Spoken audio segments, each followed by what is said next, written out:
आने वाले हैं टाटा मोटर्स के नतीजे। नंबर्स कैसे रह सकते हैं इस दिग्गज कंपनी के, आइए जानते हैं प्रियंका से। प्रियंका। इसी वीकर साइड पे ही रखनी चाहिए नेहा। इनफैक्ट काफी वीक आ सकते हैं नंबर्स। एबिटा लगभग 42% गिर के आ सकता है और एडजस्टेड पैट भी इनका लगभग 41% गिर सकता है। मार्जिन भी 5% से कॉन्ट्रैक्ट हो सकते हैं।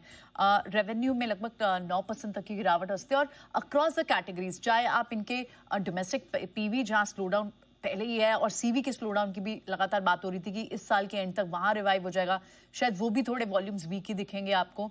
और जेएलआर बिजनेस, वो तो एक बड़ा कंसर्न है ही ग्रुप के लिए। तो तीनों ही सेगमेंट्स में वॉल्यूम डी ग्रोथ दिखेगी, गिरावट दिख सकती है वॉल्यूम में।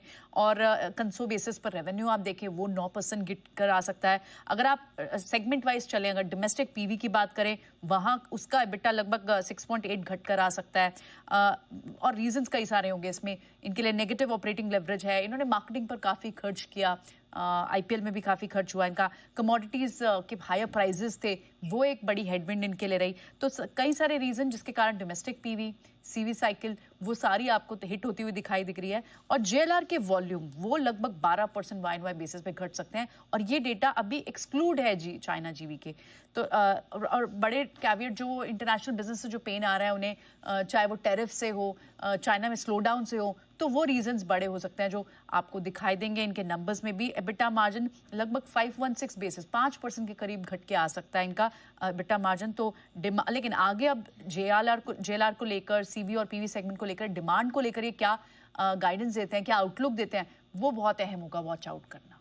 ऑलराइट, टाटा मोटर्स, इस पर जरा शरद सर की राय लेते हैं। सर, नंबर्स तो वैसे कल आ रहे हैं, लेकिन आपकी क्या उम्मीद है सर, और क्या करना चाहिए? देखिए, हो सकता है इस क्वार्टर के नंबर्स तो थोड़े से सबड्यूड रहे, क्योंकि यूके यूएस वाला पंगा भी चल रहा था, तो बहुत ज्यादा स्मूथनेस नहीं होगी नंबर्स में। लेकिन वो मुझे लगता है कि जो फॉरवर्ड कमेंट्री है वहां पे काफी पॉजिटिविटी रहनी चाहिए।